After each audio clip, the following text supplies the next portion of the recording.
भूतिया रास्ते, भूतिया माहौल, मिडनाइट हॉरर शो देखने वाले सभी भाई बहनों को अरुण प्रकाश शास्त्री का प्यार भरा रंगों से सराबोर होली की मीठी मीठी गुजिया के साथ नमस्कार। दोस्तों, कैसे हैं आप?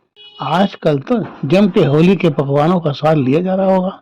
लेना भी चाहिए, आखिर साल भर का एक ही तो रंग बिरंगा अपना त्योहार है। जी हाँ, अब शुरू करते हैं अपने रोज के कार्यक्रम भूतिया रास्तों की, जो अनायास ही हमारे घर में कहीं से भी खुल जाते हैं और हम लोगों की जिंदगी जीना दूभर हो जाती है।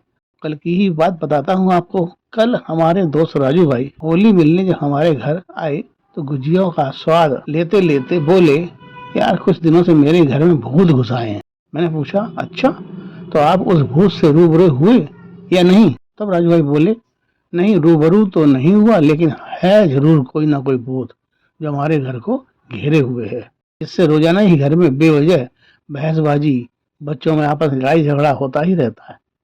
कल मेरे बड़े बेटे के सिर पर छोटे वाले बबलू ने चिमटा मार दिया।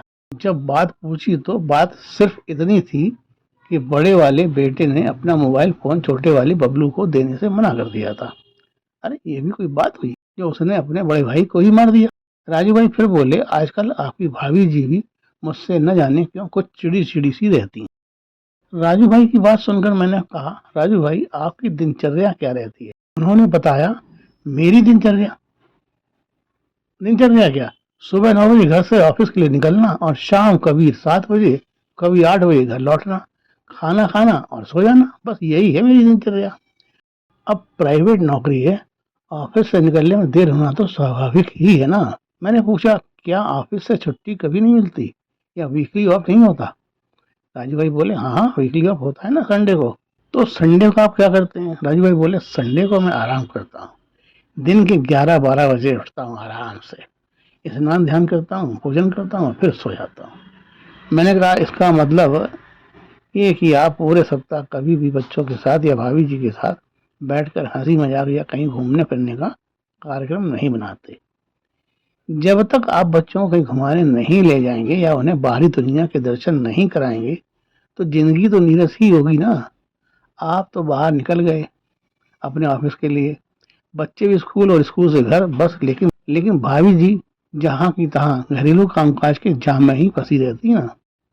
जब तक घर में हंसी खुशी का माहौल नहीं होगा तब तक परिवार में खुशहाली कहाँ से आएगी? राजू भाई, अपनी दिनचर्या को बदलें, सबके साथ बैठकर हंसी खुशी की बातें करें। खाली समय में जब बच्चे और आप गपशप में व्यस्त होंगे तो ये लड़ाई झगड़ा छीना झपटी क्यों होगी? राजू भाई, घर के माहौल को आप जैसा चाहें वैसा बना सकते हैं, नीरसता में रस भरना आपके अपने हाथ में है।